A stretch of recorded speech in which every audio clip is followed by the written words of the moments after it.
Congresswoman Liz Cheney has stepped into the spotlight once again, this time criticizing Federal Communications Commission Chair Brendan Carr over his role in the suspension of late-night host Jimmy Kimmel. Cheney, a longtime critic of Donald Trump and his allies, reminded Carr that his duty lies with the Constitution, not with any political figure.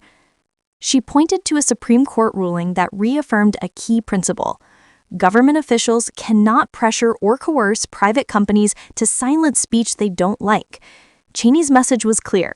Carr's comments calling on ABC to punish Kimmel crossed a constitutional line. In her words, he swore an oath to protect the Constitution, not to serve Trump's agenda. The controversy began after Carr praised ABC's decision to suspend Kimmel indefinitely following remarks the comedian made linking the killer of conservative activist Charlie Kirk to the MAGA movement.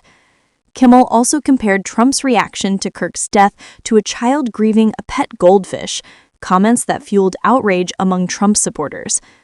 Reactions across the political spectrum have been intense. While Senator Ted Cruz expressed satisfaction that Kimmel was taken off the air, he also issued a warning.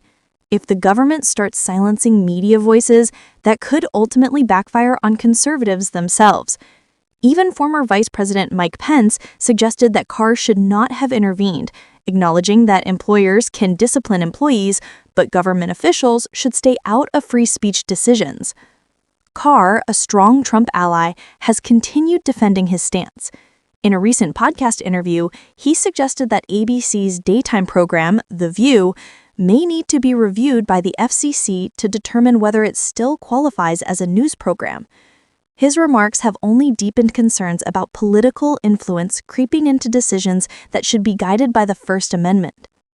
This clash between politics, media, and free speech has sparked a broader debate. Should government regulators have any role in decisions about who gets to speak on national platforms, or does that risk undermining one of the most fundamental protections in American democracy? Stay tuned, because this story is far from over, and the stakes for free expression could not be higher.